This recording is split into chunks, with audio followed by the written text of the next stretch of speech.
الحمد لله نحمده ونستعينه ونستغفره ونستهديه ونعوذ بالله من شرور أنفسنا ومن سيئات أعمالنا من يهده الله فلا مضل له ومن يضلل فلا هادي له وأشهد أن لا إله إلا الله وحده لا شريك له وأشهد أن حبيبنا ونبينا محمدا عبد الله ورسوله.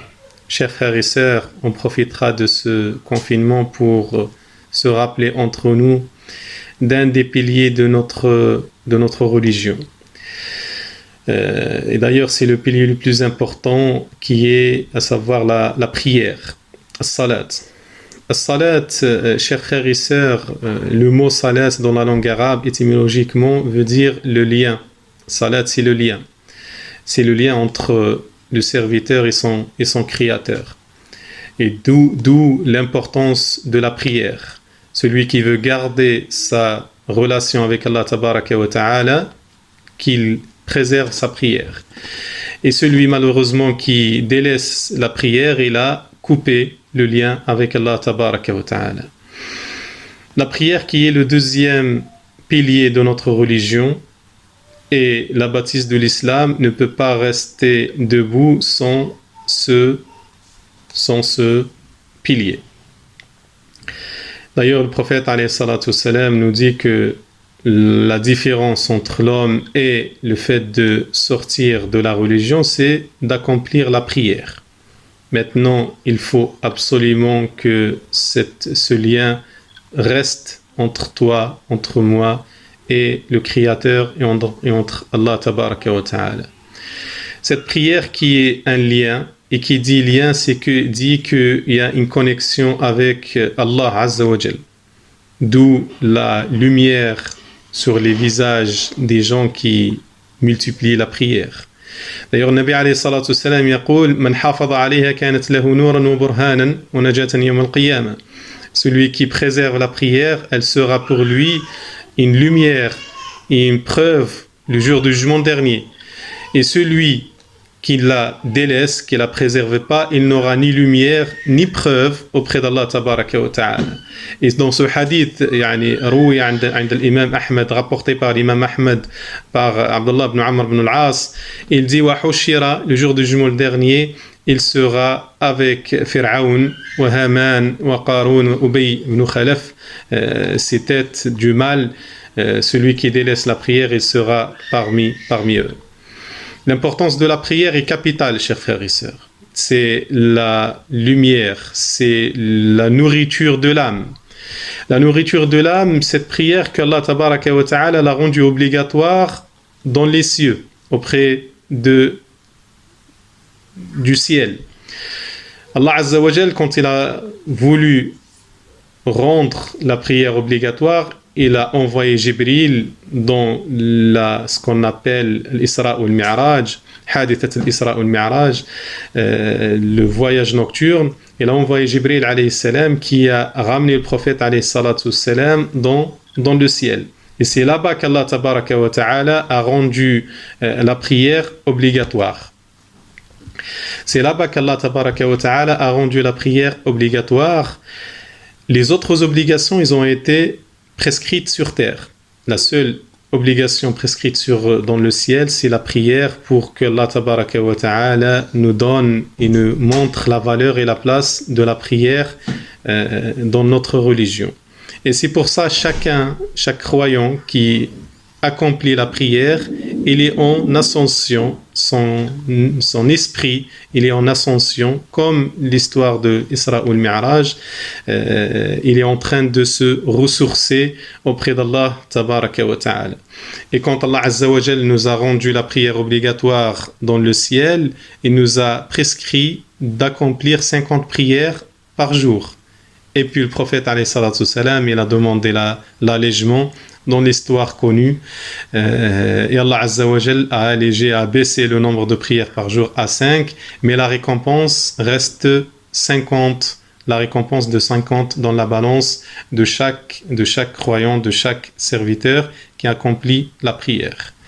La prière, c'est la première chose sur laquelle on va être jugé le jour du jugement dernier. أول ما يحاسب عليه العبد يوم القيامة من عمله الصلاة. C'est la première chose. فإن صلحت صلح العمل كله. أو أفلح العمل ونجح. Si la prière elle est bonne, on l'a accomplie comme il se doit, il sera jugé facilement et il va gagner la personne. Par contre, si elle est mal accomplie sur terre ou pas accomplie du tout, khaba wa khasir, il va dans la perdition, nous dit le prophète alayhi salatu wassalam. Cette prière qui va nous préserver ici et dans le delà. Dans le delà, c'est la lumière, c'est celle qui, c'est la preuve, c'est là, c'est elle qui va nous protéger.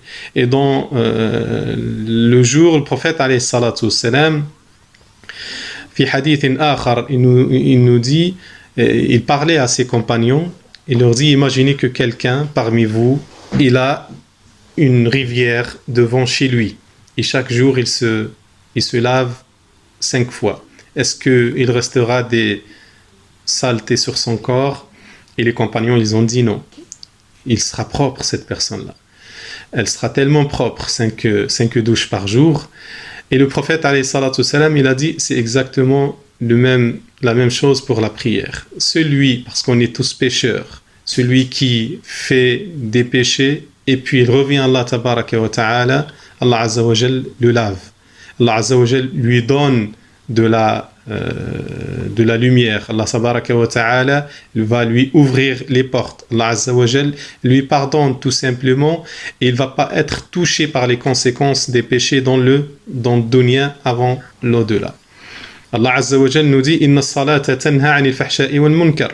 Certes, la prière préserve la turpitude et du blâmable et du mal.